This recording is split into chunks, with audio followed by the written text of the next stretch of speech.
En ce 12 juin, la population est invitée à acheter un produit québécois. De la même manière que pour la journée du 12 août, j'achète un livre québécois, l'idée est d'inciter les gens à participer jusqu'à ce que ça devienne un réflexe d'acheter local. Ce qu'on demande aux gens, c'est acheter un produit québécois, mettre ça en ligne, essayer de convaincre pour essayer de faire une boucle avec ça, faire un mouvement de masse, puis nous faire penser que c'est important de choisir les produits du Québec. C'est une journée bien importante parce qu'on le sait, c'est difficile pour plusieurs entreprises dans le contexte économique actuel. Alors, si tout un chacun, on peut encourager nos producteurs québécois, eh bien, l'économie va mieux s'emporter. Ça encourage la production locale, ça contribue à l'autosuffisance alimentaire. Plus qu'on va consommer québécois, plus on va réussir à l'autosuffisance alimentaire. On va avoir des fermes, des producteurs, des transformateurs en bonne santé financière. Donc, c'est le Québec qui gagne. Pour les gens que j'ai rencontrés aujourd'hui à Sherbrooke, cette initiative est plutôt méconnue, mais ils ont à cœur d'encourager les commerces de chez nous. C'est sûr, d'acheter local, c'est tout le temps mieux. Ouais. Mais je pas... pas parce que c'est la date, là, mais en général, je pense que c'est une bonne chose d'acheter local. Ouais. Trouvez que c'est important d'acheter localement? Oui, bien sûr. C'est très important pour toutes les sociétés. Oui, bien sûr. Oui. Je viens m'approvisionner en fromage québécois et probablement un fromage même estrien. Pourquoi c'est important d'encourager justement les commerces locaux? Essentiellement, c'est l'humain, c'est la personne qui travaille, qui a fait pousser le truc ou qui a fait le lait, il a trait les vaches. Bien, cette personne-là, elle va nourrir sa famille, et ainsi de suite. Fait que c'est une communauté. On repasse toujours par l'humain, puis ça fait une communauté qui est saine. Comme on peut avoir les fermes qui vont être locales, qu'on peut venir vraiment chercher tout ce qui est fruits et légumes. On peut avoir les cafés locaux ici. Donc, je pense vraiment que c'est quelque chose qui est bien, là, qu'on peut mettre de l'avant. Prendre action en achetant un produit québécois, un produit local, c'est certes l'occasion d'encourager un commerce de votre région, mais c'est aussi l'occasion de favoriser l'ensemble d'une économie qui tourne autour de ces 10 commerces. C'est ce que m'expliquait la propriétaire de la micro-laiterie Riverain-du-Lac qui m'a invité pendant sa préparation de gelato. Quelqu'un qui dépense 1 $ en produits québécois, il y a 66 sous en moyenne qui revient dans la population. Tandis que si tu achètes un produit importé, ben c'est juste 11 sous du dollar qui revient. En soutenant une micro-laiterie comme la nôtre, ben ça soutient aussi le travail des producteurs autour. Fait que ça fait vivre tout le village. Je dis pas juste d'encourager le local, c'est juste d'investir dans le local. Même si c'est la journée du 12 juin qui est attitrée comme la journée où acheter un produit québécois, il ne sera jamais trop tard pour encourager nos commerçants locaux. À Saguenay, Louis-Mathieu Corneau. À Mauricie, Éric Dufresne. À Sherbrooke, Alexandra Paré pour Nouveau Info. Les préparatifs en vue de la 93e classique internationale de canot de la Mauricie vont bon train. La compétition va se tenir comme à l'habitude durant le week-end de la Fête du travail.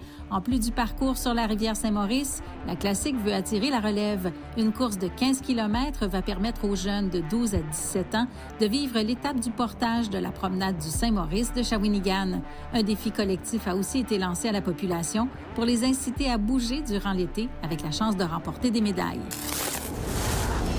La Coupe du monde de soccer est commencée. Le Canada joue son premier match ce vendredi à Toronto, mais l'effervescence du plus gros événement de la FIFA se fera ressentir jusqu'à Sherbrooke, puisque les matchs du Canada seront présentés sur écran géant devant l'Hôtel de Ville. La licence qu'on a avec la FIFA nous permet d'accueillir jusqu'à 1000 personnes. Et si on se rend à 995, on serait vraiment content, mais je pense que c'est un peu ambitieux. Et on s'attend vraisemblablement à quelques centaines de personnes. Là. Puis l'idée, j'imagine, c'est d'attirer des gens, évidemment, au centre-ville.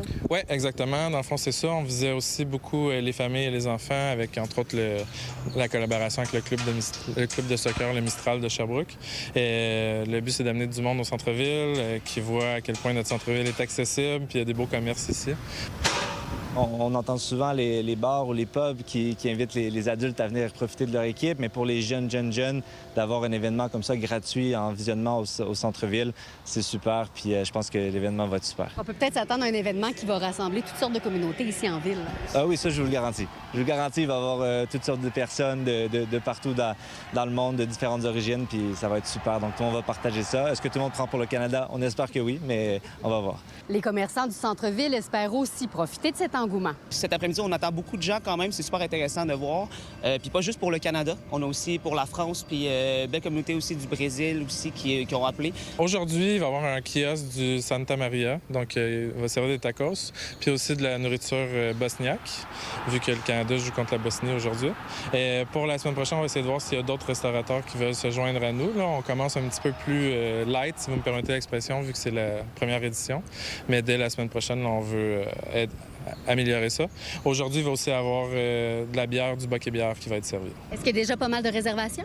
Oui, vraiment. On est surpris aussi. Ça a commencé aussi à appeler pour la semaine prochaine, déjà, donc pour l'avance. Donc, ça, c'est super le fun à voir que je pense qu'on va avoir une belle année, une belle Coupe du Monde. Puis, le fait que c'est en Amérique du Nord, évidemment, je pense que ça aussi, ça le soulève un peu plus. Puis, surtout avec le fuseau horaire, ça, c'est plus intéressant aussi. Les heures sont plus intéressantes. Les années précédentes, on avait eu comme plus vers la fin de la soirée, vers 21h. Donc, ça, c'était plus difficile de faire sortir les gens. Qu'est-ce que l'idée, c'est de tester avec la FIFA puis de le faire, évidemment, pour d'autres événements par la suite? Oui, exactement. On aimerait ça, entre autres, quand le Canadien, l'année prochaine, va se rendre jusqu'en finale de la Coupe Stanley, présenter ces matchs-là. Là, une Coupe du Monde, ça a quel impact sur les inscriptions au soccer?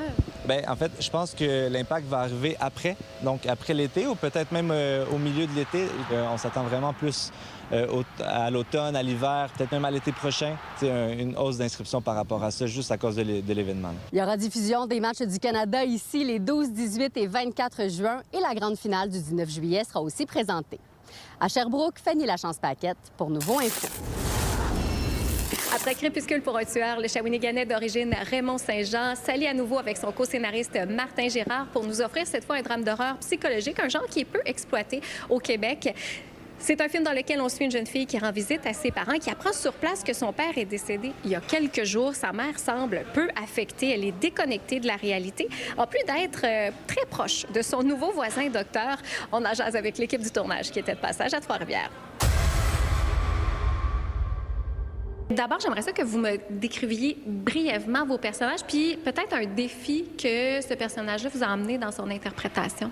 Ben moi, je fais le docteur Toupin, qui est un personnage très, très mystérieux, très complexe, qui c'est un méchant. Hein, on va pas se le cacher.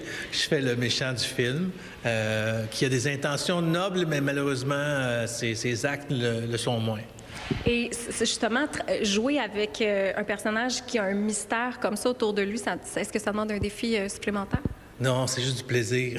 C'est toujours le fun de se transformer. Alors moi, je fais une mère. Ça, j'en ai fait beaucoup. Je joue encore la mère de cette jeune femme extraordinaire, mais c'est une femme qui est un peu en déroute psychologique. Elle vit, en fait, son mari est malade. Il y a beaucoup de choses à l'intérieur de Thérèse. Donc, c'était très agréable à faire. Oui, Isabelle revient dans son village natal après un coming out qui s'est pas très bien passé. Fait qu'elle revient avec pas mal d'appréhension. Elle sait pas trop comment ça va être. En plus, elle revient avec sa blonde pour la présenter. Puis il y a ce fameux nouveau voisin qui est peut-être un peu bizarre, peut-être un peu trop souriant des fois, que peut-être ça cache quelque chose. Fait qu'elle rentre un peu dans cette enquête-là. Et il n'y a pas beaucoup de films de ce genre-là dans le répertoire québécois. Pourquoi? Quels sont les défis de ce type de production-là? Nous, on était partis avec l'intention d'avoir des créatures, des métamorphoses d'humains en créatures.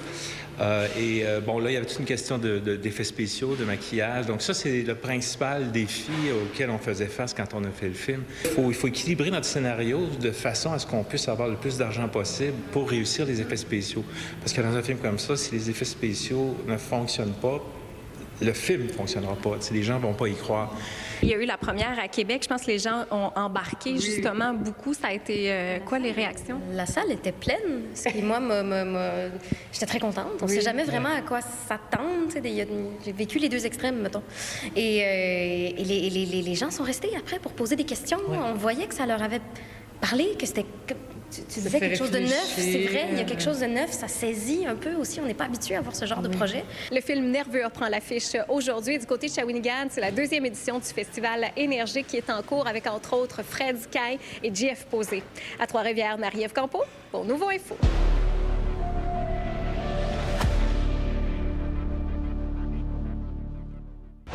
Vous êtes nos yeux et nos oreilles sur le terrain. N'hésitez pas à nous écrire si quelque chose vous fait réagir ou si vous voulez nous raconter votre histoire à mauricie@nouveau.info.